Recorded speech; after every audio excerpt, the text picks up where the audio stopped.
Excellence shows up, or it doesn't show up in everything we do, because it's who we are. It should be who we are. This is it. I want to give you 3 quick steps, and this is the 3 steps of how to produce excellence in your life. Number 1, you have to understand that everything matters. Everything matters in your life. We have a tendency from time to time to ask questions, and we should respond like this. Well, it doesn't matter. You know, it don't really matter. Nobody's looking. It really don't matter. But everything matters. God's looking. Everything you do should be God's looking. God's watching me. God's watching down. And a lot of times we'll say, well, it don't matter. Don't worry about it. Just leave it alone. It's all right. It's not. It's good. It's good enough. We don't have to have an excellent spirit. It's just good. You know, it's okay. I'll get by. You know, nobody will ever know. Nobody's ever going to see it. People that produce excellence understand that everything matters. Not only does everything matters, but everybody matters. Everybody matters. Joseph McKinley, in his book, The Starbucks Experience, this is what he said. CEO, 5 principles for turning ordinary into extraordinary. He points out that this takes place. The Starbucks sensation is driven not just by the quality of its products, but by the entire atmosphere surrounding the purchase of coffee. This is it. The openness of its store space, interesting menu boards, the shape of its countertops, the cleanliness of the floorboards. What Starbucks recognized long before its imitators was that the art of retailing coffee went far beyond the product. The details of the total experience mattered. Every particular, from the napkins to coffee bags to front store window seats to annual reports to the mail to mail order catalogs, tabletops to thermal carafes. All these things reflected the authentic, organic roots of Starbucks. They thought about everything before the product even hit the floor. This is what takes place. What have we been thinking about in our life?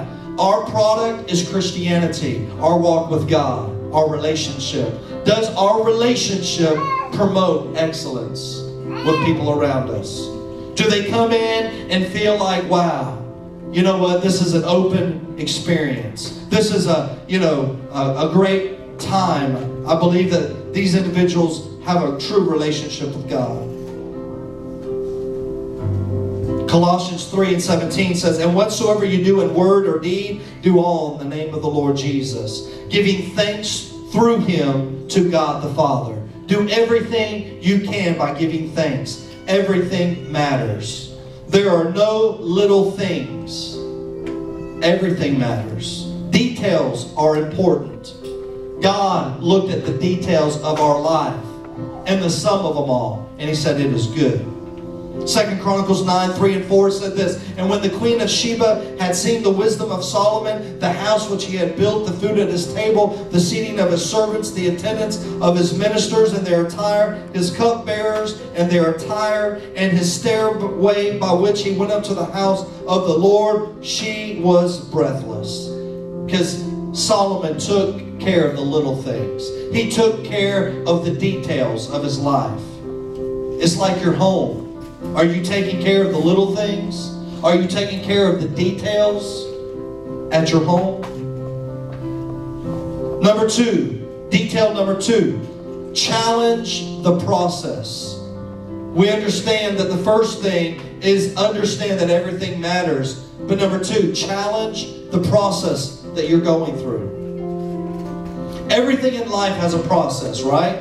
We all are going through some type of a process. A way of functioning, operating an MO. Have you ever heard someone say, well, this is my MO? Let me tell you what MO means. Modus operandi, which means a mode of operation. This is the mode of operation in which I am operating in. The biblical principle was this. I remind you of these things and solemnly charge you in the presence of God, not to wrangle about with words, which is useless, which leads to the ruin of the hearers. But be diligent and present yourself approved to God as a workman, who needeth not to be ashamed, rightly dividing the word of truth. But avoid worldly, empty chatter, for it will lead you further to ungodliness. Now in the large house there were not only gold and silver vessels, but also vessels of wood and earthenware, and some to honor and some to dishonor. This is in the church. Paul was saying to Timothy, there's some people in the church that are either going to be purified or they're just there for dishonor. There's some vessels of gold and silver, and there's some of wood and earthenware. Therefore, if a man cleanses himself from these things, he will be a vessel unto honor, sanctified and useful for the master, prepared for every good work. He has to be cleansed from the wood and the earthenware, which is worldly things. This is what it means. You can't get in a rut. This is what takes place. Do you remember? I don't know if I've ever told you this before, but do you remember? I may have, and if I have, forgive me. But there was a lady who was cooking Thanksgiving, and her husband gave her the big ham, and she went automatically and cut off. She goes, "Now we got to cut off this portion of the ham." He goes, "Well, why are you doing that?" She goes, "I don't know, but my mother did it, and because she did it, I know that to cook this and for it to season well, you got to cut off this portion of the ham." He goes, "That's nonsense." He goes, "Your mom's coming over and I'm going to ask her." And she goes, "Mom, listen, I'm trying to tell my husband, every year you cut off the ham. Why do you do that?" She said, "I don't know, honey. I see my mom do that. And I know that she's coming over, and when great granny gets here, we'll ask her. We'll ask grandma, all right?" Okay. So great grandma comes, and all of a sudden, "Hey, granny, look, I got a question. My mom did this, and we're cutting off the ham. My husband's telling me I'm nuts. I'm telling him it seasons well that way." And granny said, "Honey, let me tell you. The reason I had to cut it off is because my pan wasn't big enough. And so I had to cut the ham for it to fit in the pan." Had nothing to do with seasoning. See, we get in a rut because somebody's done something the same way. We can't get in a rut. Don't get in a rut. Everything in life has a process, the way it functions. To produce greatness, you got to challenge the process. And this is it. This is what you got to challenge yourself with. Why am I doing this? Why am I doing this? Is this the best way to do it? Number one, why am I doing this? Number two, is this the best way to do this? Number three, am I giving it my best? Number four, what return am I receiving for my investment? And number three, you got to do your best. Know that everything matters. Know that there's a process to everything. And number three, do your best. Do your best with what God has given you. Colossians 3:23 and 24 says this: "Whatsoever you do, do your work wholeheartedly, as you do it to the Lord, rather for men, knowing that from the Lord you will receive the reward of the inheritance. It is the Lord Christ who you serve." I learned that at 22 years of age. When I was 22, I read this, and I was sitting at my table, and I said, "I don't want to go to work today because the guy I'm working for calls himself a Christian, and man, he don't even seem like it."